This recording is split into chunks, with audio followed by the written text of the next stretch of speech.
Good morning बच्चों, कैसे हैं आप सभी। मैं आशा है कि आप सभी पूर्ण रूप से स्वस्थ होंगे और जो भी आपको ऑनलाइन के माध्यम से पढ़ाया जा रहा है उसे आप बहुत अच्छे तरीके से पढ़ रहे होंगे और समझ रहे होंगे। तो बच्चों, आज मैं आपकी विषय अध्यापिका स्नेहलता श्रीवास्तव कक्षा 7 के बच्चों को हिंदी रीडर में पाठ 11 कुछ नए मनभावन खेल नामक पाठ पढ़ाने जा रही हूँ, जिसे आप बहुत ध्यानपूर्वक पढ़ेंगे। बच्चों, ये पाठ आप पढ़ चुके हैं, अब पुनः हम आपको ये पाठ पढ़ाने जा रहे हैं क्योंकि आपका कोर्स समाप्त हो चुका है। जितने पाठ थे आपकी किताब में 18 लेसन है, यानी 18 पाठ हैं। आपकी किताब में कितने पाठ हैं? 18 पाठ हैं। तो 19 पाठ हैं, 19 पाठ हैं। कितने पाठ हैं? 19 पाठ। तो आपने 19 पाठों को पढ़ा और आपने लिखा।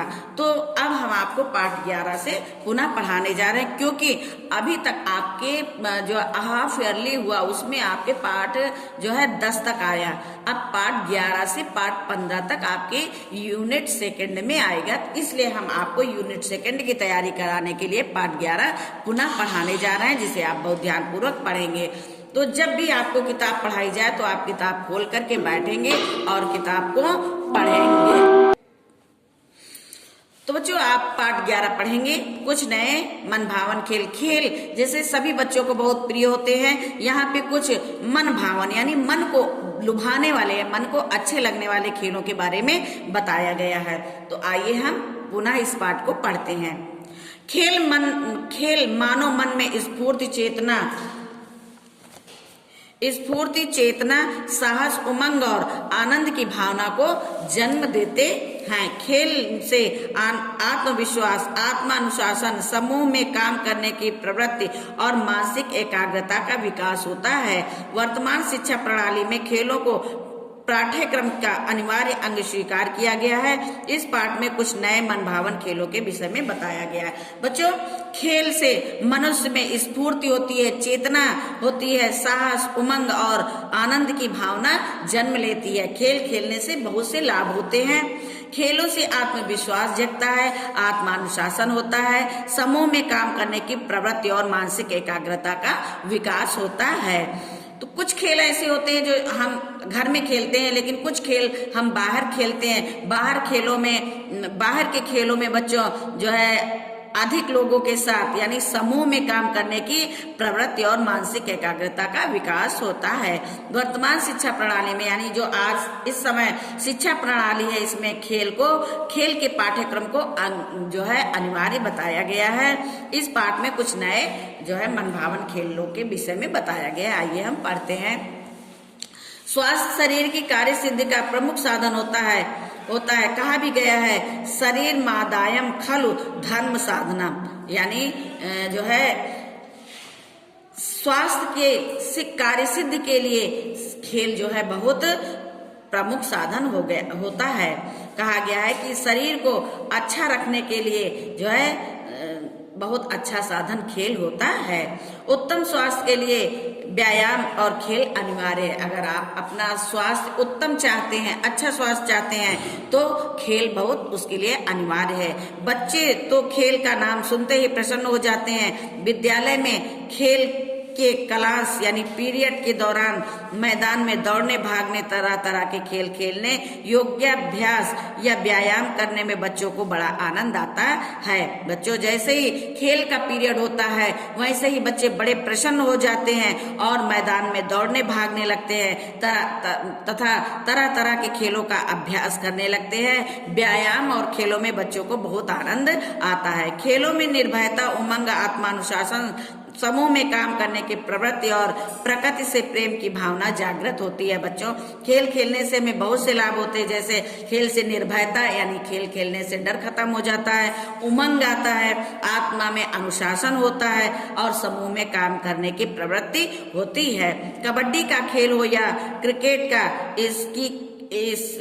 स्कीइंग हो या राफ्टिंग, पैराग्लाइडिंग हो या बैलूनिंग, सभी प्रकार के खेल हमारे जीवन में रोमांच, साहस और आत्मविश्वास की भावना को जगाते हैं। खुला आसमान हो या नदी की बेगवती धारा, बर्फीली पहाड़ियां हो या समतल हरे भरे मैदान, खेल तो कहीं भी खेले जा सकते हैं। इस आधार पर आधुनिक प्रचलित खेलों को 3 भागों में बांटा जा सकता है। बच्चों, खेल किसी भी स्थान पर खेले जाते हैं। जैसे आप लोग देखते होंगे टीवी पे कि लोग जाते हैं पहाड़ी क्षेत्रों में, वहां बर्फ में खेलते हैं, और मैदानी क्षेत्रों में भी खेल खेले जाते हैं। बहुत से लोग पानी में खेल खेलते हैं। तो यहाँ पे खेल जो है 3 प्रकार के बताए जा रहे हैं। स्थलीय खेल, जलीय खेल और हवाई खेल। 3 प्रकार के खेल होते हैं। कौन कौन से? स्थलीय खेल जो धरती पर खेले जाते हैं, जलीय खेल जो पानी में खेले जाते हैं, हवाई खेल जो आकाश में जो है खेले जाते हैं। स्थलीय खेल कौन कौन से होते हैं? जमीन पर खेले जाने वाले अनगिनत खेल स्थलीय खेलों के अंतर्गत आते हैं। बच्चों, स्थलीय खेल जो जमीन पर खेले जाते हैं उन बहुत अनगिनत यानी बहुत से खेल हैं जो स्थलीय खेल के अंतर्गत आते हैं। कबड्डी से लेकर hockey, cricket, football, badminton, basketball, volleyball, handball, boxing, tennis, तीरंदाजी, तलवारबाजी, रेसलिंग, कुश्ती आदि स्थलीय खेल हैं। ये सारे खेल जो हैं धरती पर खेले जाते हैं। इन खेलों के द्वारा न केवल शारीरिक और मानसिक विकास होता है अपितु संवेगात्मक संतुलन भी बना रहता है। इसके अतिरिक्त वर्तमान पीढ़ी की रोमांचक और साहसिक प्रवृत्ति को एक सकारात्मक दिशा देने के लिए पथारोहण, ट्रैकिंग और पर्वतारोहण, माउंटेनियरिंग के खेल प्रचलित हो गए हैं। बच्चों, माउंट एवरेस्ट पर जाकर के पर्वतारोहण यानी कि पर्वतों पर जाकर के खेल खेले जाते हैं। यहाँ पे खेलों को दिखाया गया है। आप इन खेलों को देखिए और जानिए कि ये कौन कौन से खेल हैं। पथारोहण, ट्रैकिंग। पथारोहण का अर्थ है पैदल चलते हुए किसी प्रदेश की प्राकृतिक वनस्पति, जीव जंतु, ग्रामीण जीवन, नदी नालों, जलाशयों आदि के बारे में जानकारी प्राप्त करना। यह साहसिक भ्रमण का महत्वपूर्ण रूप होता है। यानी कि पैदल चलते हुए किसी भी प्रदेश की प्राकृतिक वन संपत्ति, जीव जंतु, ग्रामीण जीवन, नदी नालों, जलाशयों आदि के बारे में जानकारी प्राप्त करना है। ये एक साहसिक भ्रमण होता है। ये बहुत साहस करने वाला व्यक्ति ही इस भ्रमण को कर सकता है। वर्तमान युग में यातायात के इतने साधन हैं कि पैदल यात्रा का तो अवसर ही नहीं मिल पाता है। बच्चों, अब कोई पैदल नहीं चलता है, कोई पैदल यात्रा नहीं करता है, क्योंकि अब यातायात के साधन बहुत हो गए हैं। जितनी मतलब अगर कोई किसी स्थान पर व्यक्ति 4 दिन में पैदल पहुंच सकता है तो वो साधनों के माध्यम से 2 घंटे या 1 दिन में पहुंच सकता है। इससे बच्चों क्या होता है, समय की बहुत बचत होती है। पैदल चलना स्वास्थ्य के लिए भी बहुत अच्छा होता है। इसलिए पथारोहण, ट्रैकिंग का एक रोचक खेल या गतिविधि के रूप में विद्यालय और विभिन्न खेल संस्थाओं द्वारा विशेष महत्व दिया जाता है। बच्चों, पैदल चलना चाहिए, क्योंकि पैदल चलना स्वास्थ्य के लिए बहुत अच्छा होता है। इसलिए जो ट्रैकिंग का एक रोचक खेल है, ये गतिविधि के रूप में विद्यालय और विभिन्न खेल संस्थाओं द्वारा विशेष महत्व दिया जाता है। यानी ये ट्रैकिंग है, इसका विशेष महत्व है।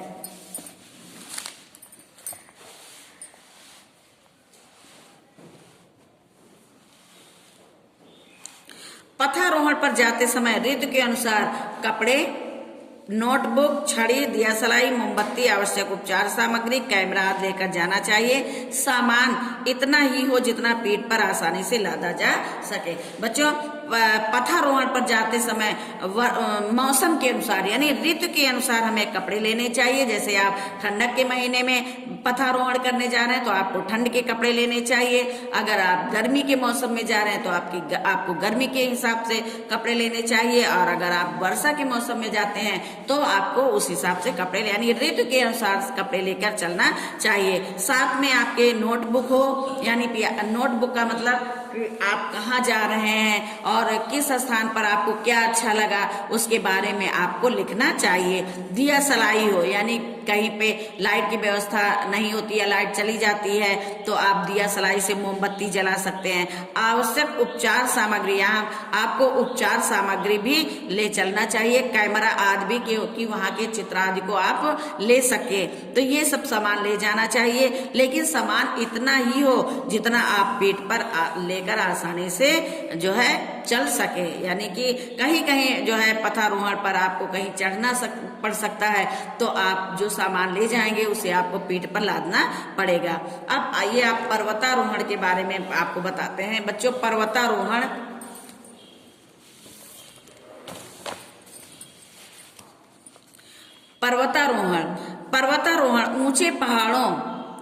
ऊंचे पहाड़ों हिममंडित शिखरों पर चढ़ना पर्वतारोहण कहलाता है। पर्वतारोहण बच्चों क्या है? ये पथारोहण, अभी आपने पढ़ा पथारोहण, आप रास्ते पर जाकर के, यानी कि आप धरती पर चल करके जो है यात्रा करते हैं, और ये पर्वतारोहण जो है ये पर्वतों पर चढ़ा जाता है। ऊंचे ऊंचे पहाड़ों हिमखंडित शिखरों पर चढ़ना पर्वतारोहण कहलाता है। पर्वतारोहण बच्चों क्या है? ये ऊंचे ऊंचे पहाड़ों पर और शिखरों पर चढ़ना हिम जो है पर्वतारोहण कहलाता है। ऊंचे पहाड़ों पर चढ़ने के लिए व्यक्ति को रास्ता स्वयं ही बनाना पड़ता है। जब ऊंचे पर्वतों पर चढ़ा जाता है तो व्यक्ति को रास्ता अपने आप बनाना पड़ता है। जैसे कि आप इस चित्र में देख रहे हैं, आप पढ़ते समय, पाठ को पढ़ते समय आप चित्र को अवश्य देखा करिए, क्योंकि इस चित्र के माध्यम से हमें बहुत जानकारी मिलती है। इसके लिए निपुणता, कौशल, तत्परता, सजगता, धैर्य और साहस जैसे गुण अनिवार्य हैं।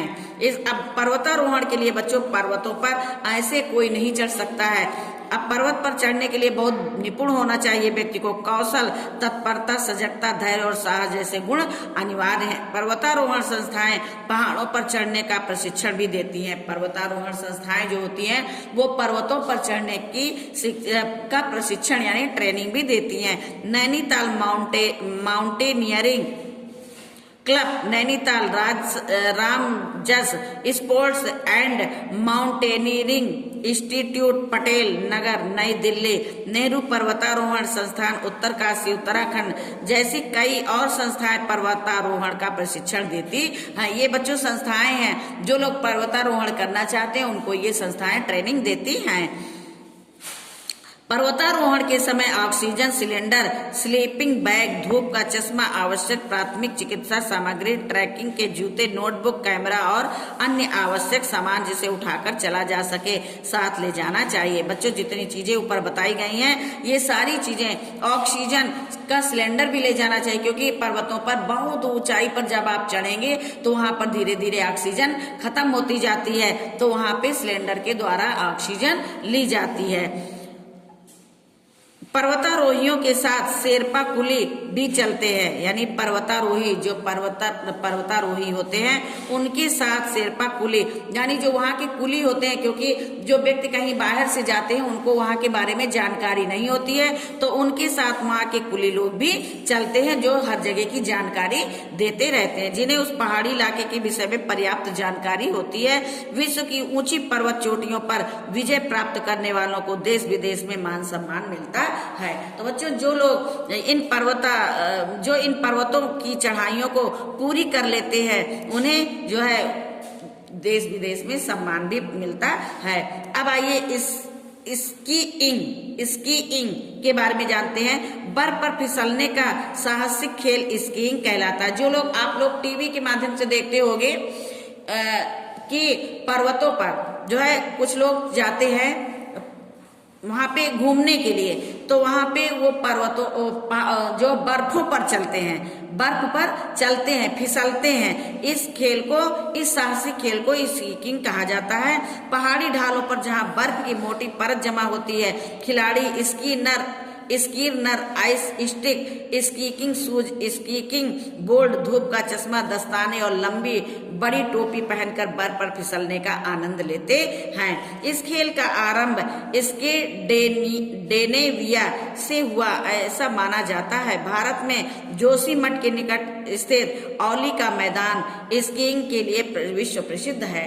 यानी कि भारत में जोशीमठ के निकट एक स्थान है, उसे औली का मैदान नामक स्थान, औली के मैदान के नाम से जाना जाता है। ये स्कीइंग के लिए विश्व प्रसिद्ध है। अब हम आपको हॉकी के बारे में बताते हैं। दो दलों के बीच हॉकी स्टिक, मुड़ी हुई स्टिक और बॉल से खेला जाने वाला ये खेल विश्व के कई देशों में बहुत लोकप्रिय है। बच्चों, हॉकी का खेल संसार में कई देशों में बहुत प्रचलित है। कनाडा और उत्तरी अमेरिका के बर्फीले इलाकों में आइस हॉकी खेली जाती है। बच्चों, कनाडा और उत्तरी अमेरिका के जो बर्फीले स्थान है, बर्फीले इलाके हैं, वहां पे आइस हॉकी खेली जाती है। सबसे पहले 19वीं शताब्दी में इंग्लैंड में हॉकी खेली गई। सबसे पहले हॉकी बच्चों कहाँ खेली गई? सबसे पहले हॉकी 19वीं शताब्दी में इंग्लैंड में खेली गई। भारत में हॉकी का खेल बहुत लोकप्रिय है। भारत में बच्चों हॉकी का खेल बहुत ही लोकप्रिय है। यहाँ पुरुषों की टीम के साथ लड़कियों की भी हॉकी टीम विश्व प्रतियोगिता के मैदान में उतरती है। बच्चों, यहाँ पुरुषों की तरह जो है लड़कियों की भी एक हॉकी टीम है जो प्रतियोगिता में उतरती है, प्रतियोगिता करती है। उन्हें गोल्डन गर्ल्स हॉकी कहकर सम्मानित किया जाता है। इनकी हॉकियों को, यानी जो लड़कियों की हॉकी होती है, जो प्रतियोगिता में जो लड़कियां हॉकी प्रतियोगिता में जाती हैं, उनको गोल्ड गर्ल्स हॉकी कहकर सम्मानित किया जाता है। आइए क्रिकेट के बारे में जानते हैं। क्रिकेट तो बच्चों सबका बहुत प्रिय खेल होता है। छोटे छोटे बच्चे भी क्रिकेट खेलते हैं। क्रिकेट आज की पीढ़ी का सर्वाधिक लोकप्रिय खेल है। बच्चों, आज की पीढ़ी का सबसे जो है प्रिय खेल क्या है? क्रिकेट। जिसको देखो वही क्रिकेट खेल रहा है। इस खेल में दोनों पक्षों में 11 खिलाड़ी होते हैं। बच्चों, क्रिकेट की जो टीम होती है, ये 2 टीम होती है क्रिकेट की। इसमें 11 खिलाड़ी होते हैं। एक पक्ष गेंद फेंकता है तो दूसरे पक्ष के खिलाड़ी बल्ले से गेंद को मारते हैं। बच्चों, इसमें जो 2 पक्ष होते हैं, तो एक पक्ष जो होता है वो गेंद फेंकता है और दूसरे पक्ष के जो खिलाड़ी होते हैं वो बल्ले से गेंद को मारते हैं। टेस्ट क्रिकेट मैच 5 दिनों तक खेला जाता है। जो टेस्ट क्रिकेट मैच होता है वो कितने दिनों तक खेला जाता है? वो 5 दिनों तक खेला जाता है। आजकल एक दिवसीय क्रिकेट मैच तथा सीमित 20-20 ओवरों के 20-20 भी खेले जाते हैं। आजकल बच्चों एक दिन का खेल होता है और उसमें 20-20 ओवर के 20-20 भी खेल खेले जाते हैं। 16वीं शताब्दी के पूर्वार्ध में क्रिकेट का पहला मैच इंग्लैंड में खेला गया था। बच्चों, 16वीं शताब्दी में, यानी बहुत समय पहले ये खेल जो है इंग्लैंड में खेला गया था। 18वीं शताब्दी की समाप्ति तक ये इंग्लैंड का राष्ट्रीय खेल घोषित किया गया। बच्चों, 18वीं शताब्दी के समाप्त होते होते ये इंग्लैंड का राष्ट्रीय खेल बन गया, यानी इसे इंग्लैंड का राष्ट्रीय खेल घोषित किया गया। अंग्रेजी साम्राज्य के विस्तार के साथ 19वीं शताब्दी के मध्य में पहला अंतर्राष्ट्रीय खेल खेला गया। अंग्रेजी साम्राज्य का बच्चों जब विस्तार था तो ये खेल 19वीं शताब्दी के मध्य में पहला राष्ट्रीय खेल खेला गया था। ये खेल ऑस्ट्रेलिया, इंग्लैंड, भारत, पाकिस्तान, श्रीलंका, दक्षिणी अफ्रीका और वेस्ट इंडीज में बहुत लोकप्रिय है। बच्चों, ये खेल कहाँ कहाँ का बहुत प्रिय खेल है? ऑस्ट्रेलिया, इंग्लैंड, भारत, पाकिस्तान, श्रीलंका, दक्षिणी अफ्रीका और वेस्ट इंडीज का ये बहुत ही लोकप्रिय खेल है। तो बच्चों, आज आपने पढ़ा पाठ 11 कुछ नए मनभावन खेल। तो आज हम आपको यहीं तक इस पाठ को पढ़ाते हैं, यानी पेज नंबर 71 यहाँ तक हमने आपको पढ़ाया। अब इसका दूसरा भाग हम आपको दूसरे टर्म में पढ़ाएंगे। तो बच्चों, हमें आशा है कि आप लोग खेल के बहुत शौकीन होते हो, बच्चे सारे खेल के बहुत शौकीन होते हैं। तो आप इस पाठ को पढ़ करके खेल के बारे में जानिए और खेल के बारे में समझिए। जब आप खेल खेलते हैं तो खेल तो आप खेलते हैं, लेकिन उसके बारे में आप नहीं जानते हैं कि ये खेल कब खेला गया, ये खेल कैसे खेला जाता है, ये जो है इस खेल में कितने खिलाड़ी होते हैं। तो इन सब के बारे में आप इस पाठ 11 कुछ नए मनभावन खेल को पढ़िए और सारे खेलों के बारे में जानिए। तो बच्चों, अब इसका जो आधा भाग बचा है उस भाग को आप पढ़ेंगे और हम फिर उसके बाद आपको पढ़ाएंगे। तो अब इसके बाद आप इसके जो प्रश्न उत्तर हैं इनको आप जो है अब आप यूनिट 2 की तैयारी करना शुरू कर दीजिए और पाठ 11 से शब्दार्थ, प्रश्न उत्तर और सब पढ़ना शुरू कर दीजिए। तो बच्चों, आज ये पाठ यहीं पे पाठ का आधा भाग यहीं पे समाप्त होता है। धन्यवाद।